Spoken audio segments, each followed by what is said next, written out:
ओम शांति। मेरा बाबा। आज 19 नवंबर की बाबा की साकार मुरली है।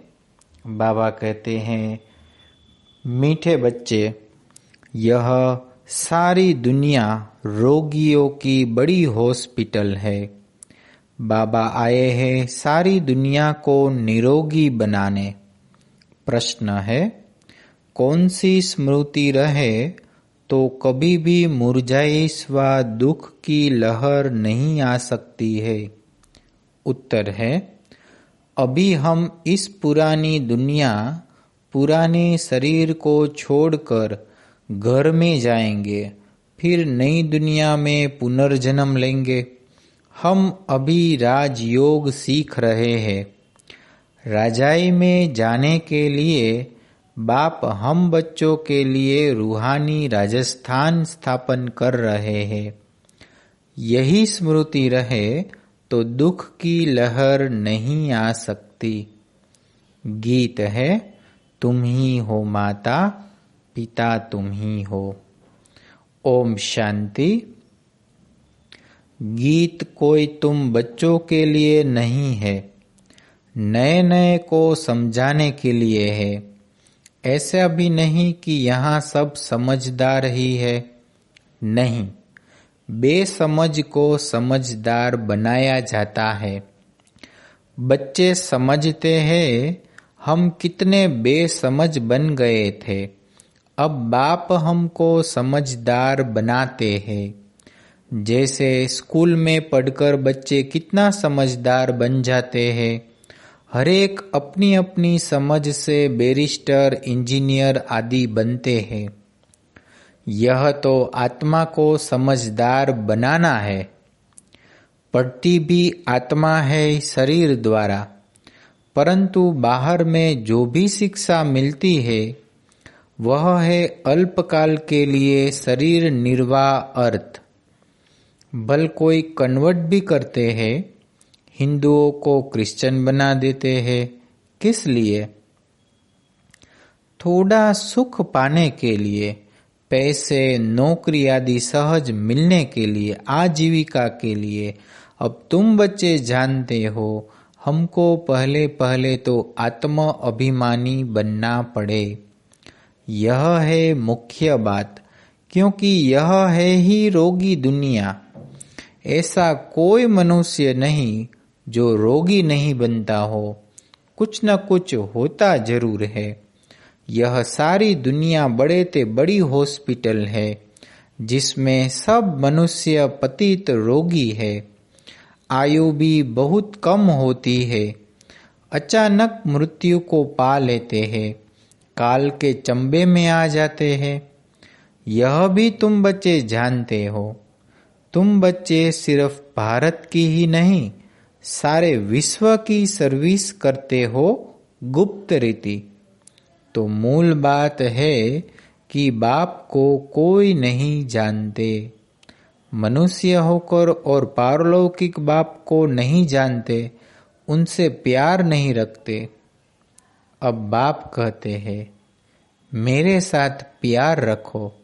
मेरे साथ प्यार रखते रखते तुमको मेरे साथ ही वापिस चलना है। जब तक वापिस चलो तब तक इस छिछी दुनिया में रहना पड़ता है। पहले पहले तो देह अभिमानी से देही अभिमानी बनो, तब तुम धारणा कर सकते हो और बाप को याद कर सकते हो। अगर देही अभिमानी नहीं बनते तो कोई काम के नहीं। देह अभिमानी तो सब है। तुम समझते भी हो कि हम आत्माभिमानी नहीं बनते, बाप को याद नहीं करते, तो हम वही है जो पहले थे। मूल बात ही ये कि देही अभिमानी बनने की, न कि रचना को जानने की। गाया भी जाता है, रचता और रचना का ज्ञान। ऐसे नहीं कि पहले रचना फिर रचता का ज्ञान कहेंगे। नहीं, पहले रचता वही बाप है। कहा भी जाता है, हे गॉड फादर। वह आकर तुम बच्चों को आप समान बनाते हैं। बाप तो सदैव आत्म अभिमानी है ही, इसलिए वो सुप्रीम है। बाप कहते हैं, मैं तो आत्माभिमानी हूँ, जिसमें प्रवेश किया है उनको भी आत्माभिमानी बनाता हूँ, इनमें प्रवेश करता हूँ इनको कन्वर्ट करने, क्योंकि यह भी देह अभिमानी थे। इनको भी कहता हूँ अपने को आत्मा समझ मुझे यथार्थ रीति याद करो। ऐसे बहुत मनुष्य है जो समझते हैं आत्मा अलग है, जीव अलग है। आत्मा देह से निकल जाती है तो दो चीज हुई ना। तो बाप समझाते हैं, तुम आत्मा हो, आत्मा ही पुनर्जन्म लेती है, आत्मा ही शरीर लेकर पाठ बजाती है। बाबा बार बार समझाते हैं, अपने को आत्मा समझो। इसमें बड़ी मेहनत चाहिए। जैसे जैसे स्टूडेंट पढ़ने के लिए एकांत में बगीचे आदि में जाकर पढ़ते हैं, पादरी लोग भी घूमने जाते हैं तो एकदम शांत रहते हैं। वह कोई आत्मा अभिमानी नहीं रहते, क्राइस्ट की याद में रहते हैं। घर में रहकर भी याद तो कर सकते हैं, परंतु खास एकांत में जाते हैं क्राइस्ट को याद करने, और कोई तरफ देखते भी नहीं है। तो जो अच्छे अच्छे होते हैं समझते हैं हम क्राइस्ट को याद करते करते उनके पास चले जाएंगे। क्राइस्ट हेवन में बैठा है, हम भी हेवन में चले जाएंगे। यह भी समझते हैं कि क्राइस्ट हेवनली गॉडफादर के पास गया, हम भी याद करते करते उनके पास जाएंगे। सब क्रिश्चियन उस एक के बच्चे ठहरे, उनमें कुछ ज्ञान ठीक है, क्योंकि क्राइस्ट की आत्मा तो ऊपर गई ही नहीं है। क्राइस्ट नाम तो शरीर का है जिसको फांसी पर चढ़ाया, आत्मा तो फांसी पर नहीं चढ़ती है। अब क्राइस्ट की आत्मा गॉडफादर के पास गई, यह कहना भी रोंग हो जाता है। वापिस कोई कैसे जाएंगे? तो हरेक को स्थापना फिर पालना जरूर करनी होती है। मकान को पोताई आदि कराई जाती है, यह भी तो पालना है ना। अब बेहद के बाप को तुम याद करो। यह नॉलेज बेहद के बाप के सिवाय कोई भी दे न सके। अपना ही कल्याण करना है, रोगी से निरोगी बनना है। यह रोगियों की बड़ी हॉस्पिटल है, सारे विश्व रोगियों की हॉस्पिटल है। रोगी जरूर जल्दी मर जाएंगे। बाप आकर इस सारे विश्व को निरोगी बनाते हैं। ऐसे नहीं कि यहाँ ही निरोगी बनेंगे। बाप कहते हैं निरोगी होती ही है नई दुनिया में, पुरानी दुनिया में निरोगी हो न सके। यह लक्ष्मी नारायण निरोगी एवर हेल्दी है, वहाँ आयु भी बड़ी होती है। रोगी विशेष होते हैं, वाइसलेस रोगी नहीं होते। वह है ही संपूर्ण निर्विकारी। तो बाप खुद कहते हैं इस समय सारी विश्व खास भारत रोगी है।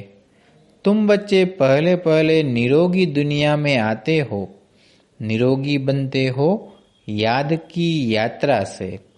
याद से तुम चले जाएंगे अपने स्वीट होम। यह भी एक यात्रा है, आत्मा की यात्रा है, बाप परमात्मा के पास जाने की। यह है स्पिरिचुअल यात्रा। यह अक्सर कोई समझ नहीं सकेंगे। तुम भी नंबरवार जानते हो, परंतु भूल जाते हो। मूल बात ही है यह। समझाना भी बहुत सहज है, परंतु समझाए वह जो खुद भी रूहानी यात्रा पर हो। खुद होगा नहीं, दूसरे को बताएंगे तो तीर नहीं लगेगा। सच्चाई का जौहर चाहिए। हम बाबा को इतना याद करते हैं जो बस स्त्री पति को कितना याद करती है। यह है पतियों का पति, बापों का बाप, गुरुओं का गुरु। गुरु लोग भी उस बाप को ही याद करते हैं। क्राइस्ट भी बाप को ही याद करते थे, परंतु उनको कोई जानते नहीं है। बाप जब आए तभी तो आकर अपनी पहचान देवे। भारतवासियों को ही बाप का पता नहीं है तो औरों को कहाँ से मिल सकता। विलायत से भी यहाँ आते हैं योग सीखने के लिए। समझते हैं प्राचीन योग भगवान ने सिखाया, तो यह तो है भावना। बाप समझाते हैं सच्चा सच्चा योग तो मैं ही कल्प कल्प आकर सिखलाता हूँ एक ही बार। तो मुख्य बात है अपने को आत्मा समझ, बाप को याद करो। इसको ही रूहानी योग कहा जाता है। बाकी तो सबका है जिस्मानी योग। ब्रह्म से योग रखते हैं, वह भी बाप तो नहीं है, वह तो महतत्व है, रहने का स्थान। तो राइट एक ही बाप है, एक बाप को ही सत्य कहा जाता है। यह भी भारतवासियों को पता नहीं कि बाप ही सत्य कैसे है। वही सचखंड की स्थापना करते हैं। सचखंड और झूठखंड। तो तुम जब सचखंड में रहते हो तो वहां रावण राज्य ही नहीं होता। आधा कल्प के बाद रावण राज्य झूठखंड शुरू होता है। सचखंड पूरा सतयुग को कहेंगे, फिर झूठखंड पूरा कलयुग का अंत। अभी तुम संगम पर बैठे हो, न इधर हो न उधर हो। तुम ट्रैवल माना यात्रा कर रहे हो। आत्मा ट्रैवल कर रही है, शरीर नहीं। बाप आकर के यात्रा करना सिखलाते हैं। यहाँ से वहाँ जाना है, तुमको यह सिखलाते हैं। वो लोग फिर स्टार्स, मून आदि तरफ जाने की ट्रैवल करते हैं। अभी तुम जानते हो उनमें कोई भी फायदा नहीं है। इन चीजों से ही सारा विनाश होना है। बाकी जो भी इतनी मेहनत करते हैं सब व्यर्थ। तुम जानते हो यह सब चीजें जो साइंस ने बनती है, साइंस से जो बनती है, वो भविष्य में तुम्हारे ही काम आएंगी। यह ड्रामा बना बनाया हुआ है। बेहद का बाप आकर पढ़ाते हैं तो कितना रिगार्ड रखना चाहिए। टीचर का वैसे भी बहुत रिगार्ड रखते हैं। टीचर फरमान करते हैं अच्छी रीति पढ़कर पास हो जाओ। अगर फरमान को नहीं मानेंगे तो नापास हो जाएंगे। बाप भी कहते हैं तुमको पढ़ाते हैं विश्व का मालिक बनाने। यह लक्ष्मी नारायण मालिक है, बल प्रजा भी मालिक है, परंतु दर्जे तो बहुत है ना। भारतवासी भी सब कहते हैं ना हम मालिक है। गरीब भी भारत का मालिक अपने को समझेगा, परंतु राजा और उनमें फर्क कितना है। नॉलेज से मतरबे का फर्क हो जाता है। नॉलेज में भी होशियारी चाहिए। पवित्रता भी जरूरी है, तो हेल्थ वेल्थ भी चाहिए। स्वर्ग में तो सब है। बाप एम ऑब्जेक्ट समझाते हैं। दुनिया में और कोई की बुद्धि में यह एम ऑब्जेक्ट होगी नहीं। तुम फट से कहेंगे हम यह बनते हैं, सारे विश्व में हमारी राजधानी होगी। यह तो अभी पंचायती राज्य है। पहले थे डबल ताजधारी, फिर एक ताज, अभी 9 ताज। बाबा ने मुरली में कहा था यह भी चित्र हो डबल सिरताज राजाओं के आगे सिंगल ताज वाले माथा झुकाते हैं। अभी बाप कहते हैं मैं तुमको राजाओं का राजा डबल सिरताज बनाता हूँ। वह है अल्पकाल के लिए। यह है 21 जन्मों की बात। तो पहली मुख्य बात है पावन बनने की। बुलाते भी है कि आकर पतित से पावन बनाओ, ऐसा नहीं कहते कि राजा बनाओ। अभी तुम बच्चों का है बेहद का सन्यास। इस दुनिया से ही चले जाएंगे अपने घर, फिर हेवन में आएंगे। अंदर में खुशी रहनी चाहिए, जबकि समझते हैं कि हम घर जाएंगे, फिर राजाई में आएंगे, फिर मुर्जा। इस दुख आदि यह सब क्यों होना चाहिए? हम आत्मा घर जाएंगी, फिर पुनर्जन्म नई दुनिया में लेंगी, तो बच्चों को स्थायी खुशी क्यों नहीं रहती है? माया का अपोजिशन बहुत है, इसलिए खुशी कम हो जाती है। पतित पावन खुद कहते हैं, मुझे याद करो तो तुम्हारे जन्म जन्मांतर के पाप भस्म हो जाएंगे। तुम स्वदर्शन चक्रधारी बनते हो, जानते हो। फिर हम अपने राजस्थान में चले जाएंगे। यहाँ भिन्न भिन्न प्रकार के राजाएं हुए हैं। अब फिर रूहानी राजस्थान बनना है, स्वर्ग के मालिक बन जाएंगे। क्रिश्चियन लोग हेवन का अर्थ नहीं समझते हैं, वह मुक्ति धाम को हेवन कह देते हैं। ऐसे नहीं कि हेवनली गॉडफादर कोई हेवन में रहते हैं, वह तो रहते ही है शांति धाम में। अभी तुम पुरुषार्थ करते हो पैराडाइज में जाने के लिए, यह फर्क बताना है। गॉडफादर है मुक्ति धाम में रहने वाला, हेवन नहीं। हेवन नई दुनिया को कहा जाता है। फादर ही आकर पैराडाइज स्थापन करते हैं। तुम जिसको शांति धाम कहते हो, उनको वो लोग हेवन समझते हैं। यह सब समझने की बातें हैं। बाप कहते हैं, नॉलेज तो बहुत सहज है, यह है पवित्र बनने की नॉलेज। मुक्ति जीवन मुक्ति में जाने की नॉलेज जो बाप ही दे सकते हैं। जब किसी को फांसी दी जाती है तो अंदर में यही रहता है, हम भगवान पास जाते हैं। फांसी देने वाले भी कहते हैं, गॉड को याद करो। गॉड को जानते दोनों नहीं है। उनको तो उस समय मित्र संबंधी आदि जाकर याद पड़ते हैं।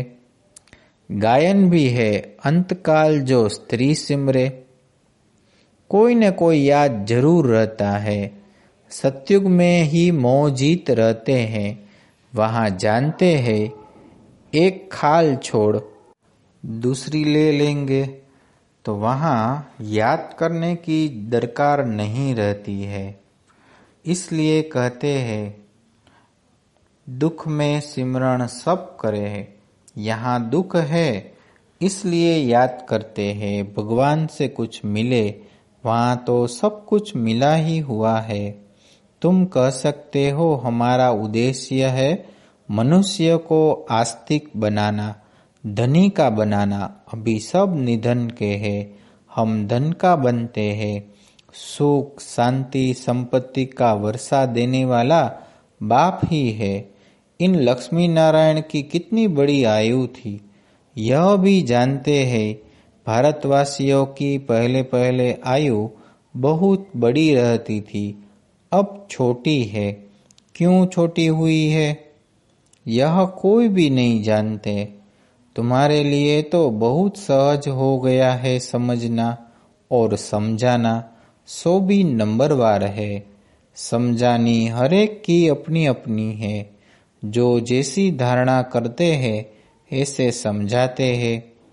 अच्छा, मीठे मीठे सिकी लधे बच्चों प्रति मात पिता बाप दादा का याद प्यार और गुड मॉर्निंग।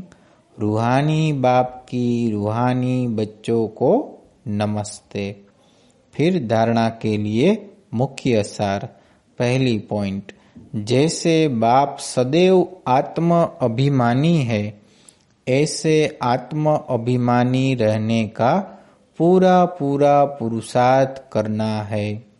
एक बाप को दिल से प्यार करते करते बाप के साथ घर चलना है। दूसरी पॉइंट, बेहद के बाप का पूरा पूरा रिगार्ड रखना है, अर्थात बाप के फरमान पर चलना है। बाप का पहला फरमान है, बच्चे अच्छी रीति पढ़कर पास हो जाओ। इस फरमान को पालन करना है। वरदान है, सेंस और इसेंस के बैलेंस द्वारा अपने को स्वाहा करने वाले विश्व परिवर्तक भव। सेंस अर्थात ज्ञान की पॉइंट्स, समझ और इसेंस अर्थात सर्वशक्ति स्वरूप, स्मृति और समर्थ स्वरूप। इन दोनों का बैलेंस हो तो अपनापन व पुरानापन स्वाहा हो जाएगा। हर सेकंड, हर संकल्प, हर बोल और हर कर्म विश्व परिवर्तन की सेवा के प्रति स्वाहा होने से विश्व परिवर्तक स्वतः बन जाएंगे। जो अपनी देह की स्मृति सहित स्वाहा हो जाते हैं, उनके श्रेष्ठ वाइब्रेशन द्वारा वायुमंडल का परिवर्तन सहज होता है। स्लोगन है, प्राप्तियों को याद करो तो दुख व परेशानी की बातें भूल जाएंगी। अच्छा, ओम शांति। शुक्रिया बाबा, शुक्रिया।